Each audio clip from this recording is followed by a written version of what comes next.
ایک بادشاہ کا دربار لگا ہوا تھا۔ چونکہ سردی کا دن تھا اس لیے بادشاہ کا دربار کھلے میدان میں ہی لگا ہوا تھا۔ سب خواص و عام صبح کی دھوپ میں بیٹھے تھے۔ بادشاہ کے تخت کے سامنے ایک میز تھی اور اس پر کچھ قیمتی اشیاء رکھی تھی۔ وزیر، مشیر، امرا وغیرہ سب دربار میں بیٹھے تھے۔ بادشاہ کے خاندان کے دیگر افراد بھی موجود تھے۔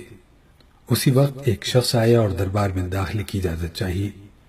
اجازت مل گئی تو اس نے کہا، میرے پاس 2 اشیاء ہیں۔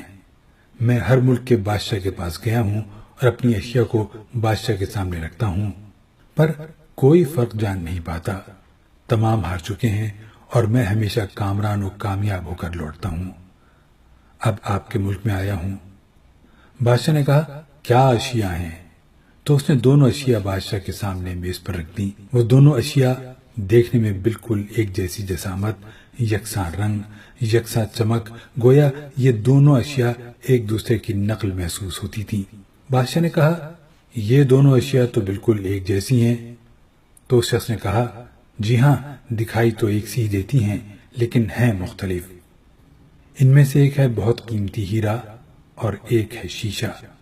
بظاہر یہ دونوں ایک سے ہیں، کوئی آج تک یہ نہیں پہچان سکا کہ کون سا ہیرا ہے اور کون سا شیشہ۔ کوئی جانچ کر بتائے کہ ان میں سے ہیرا کون سا ہے اور کون سا شیشہ۔ اگر کوئی صحیح پہچان گیا اور میں ہار گیا تو یہ قیمتی ہیرا آپ کا ہو جائے گا۔ بادشاہ نے کہا، میں تو نہیں پہچان سکتا۔ وزیر و مشیر بولے، ہم بھی جانچ نہیں سکتے کیونکہ دونوں بالکل ایک جیسے ہیں۔ سب کو گمان تھا کہ اب تو شکست ہی مقدر ہے، لیکن شکست پر انعام کا مسئلہ بھی نہیں تھا کیونکہ بادشاہ کے پاس بہت دولت تھی۔ بادشاہ کی عزت کا مسئلہ تھا کیونکہ تمام عالم میں یہ مشہور تھا کہ بادشاہ اور اس کی رعایا بہت ذہین ہے اور اس طرح ان کی ستگی ہوتی۔ کوئی شخص بھی پہچان نہیں پا رہا تھا۔ آخرکار تھوڑی سی ہلچل ہوئی۔ ایک نابینا شخص ہاتھ میں لاٹھی لے کر اٹھا۔ اس نے کہا، مجھے بادشاہ کے پاس لے چلو۔ میں نے تمام باتیں سنی ہیں اور یہ بھی سنا ہے کہ کوئی پہچان نہیں پا رہا ہے۔ ایک موقع مجھے بھی دیں۔ ایک آدمی کے سہارے وہ بادشاہ کے پاس پہنچا۔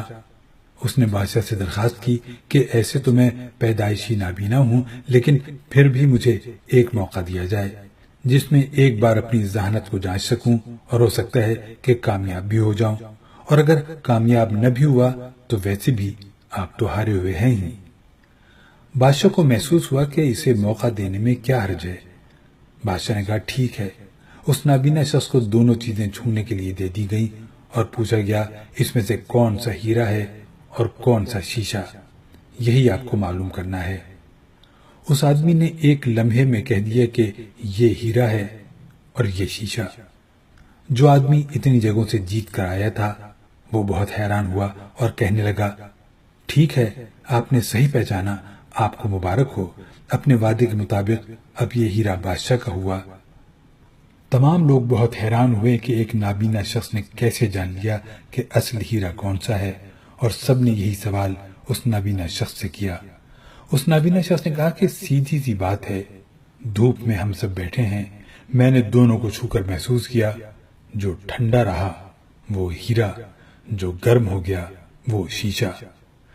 اسی طرح زندگی میں بھی جو شخص سخت اور مشکل حالات میں گرم ہو جائے اور حالات کا سامنا نہ کر سکے وہ شیشے کی مانند ہے، اور جو تمام حالات میں ٹھنڈا رہے وہ ہیرے کی مانند ہے۔